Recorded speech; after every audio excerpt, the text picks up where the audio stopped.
So as we all know, Fallout 76 has some crazy mutations, from the Mothman creature that we saw in the trailer to the giant sloth that could be stalking us in the woods. Bethesda has explained the reasons for the crazier mutations in the Fallout 76 behind the scenes documentary, which I'll link in the description if you guys want to check it out if you haven't yet already, which I would definitely recommend doing. But the reasoning that Bethesda gives on why there are so many crazy mutations in Fallout 76 is the fact that it is closer to when the bombs dropped, so there are way higher levels of radiation, and the reason that they're not in any of the other Fallout games that we've seen is because of the fact that maybe they had such high levels of radiation that they just died out over time, and they were only able to survive for just a short amount of time before dying off and becoming extinct. We've seen creatures such as, again, the giant sloth, Mothman, there was like a headless beast, a giant thing that looked like just a behemoth in a way.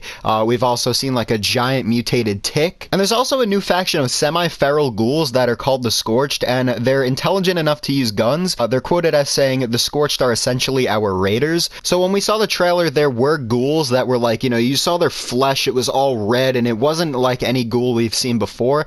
There were like bones popping out of their body and whatnot, and this is because it was only 25 years after the bombs have fallen, so the ghouls didn't have time to fully become feral. They're transitioning from the normal, regular ghouls that you could actually hold a normal conversation with into the feral ghouls that we see in the other Fallout games. So they're more of like a hostile raider faction. So I'm guessing that we're going to be seeing various types of ghouls. Obviously the ones that run up to you and attack you with their hands, and then the ones that are going to have different types of guns on them and different types of loot. Now in the interview, Bethesda also said that they had like around 60 different types of new enemies, or just enemies in general. I don't know if they meant like new enemies or just enemy types in general, but they did state that there are a lot of new types of enemies to encounter in Fallout 76, so that is going to be great. So now going back to the whole irradiation thing and talking about the whole different types of mutation. In Fallout 76, if your radiation levels become too high, there's a chance that you'll mutate, and there are different types of mutations. They said like in the later part of the game, sort of like end game, you'll be able to get crazier mutations,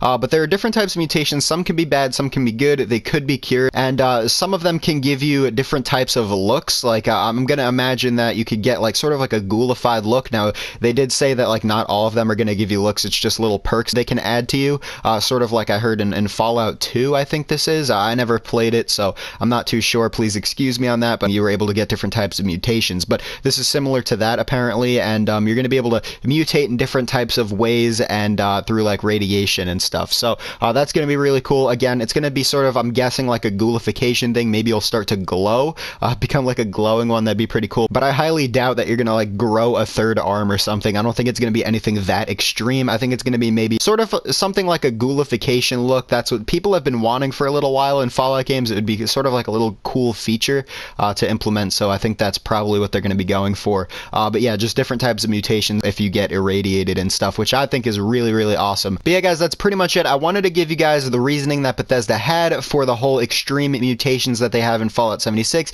If you guys didn't see the documentary yet, again, definitely check it out. I'll put it in the description if you guys want to watch it. And yeah, that's going to be it though, guys. A lot of really good information is in that video, so definitely check it out. And that's going to be it, guys. Thanks for watching, and I'll see you in the next video. Peace out.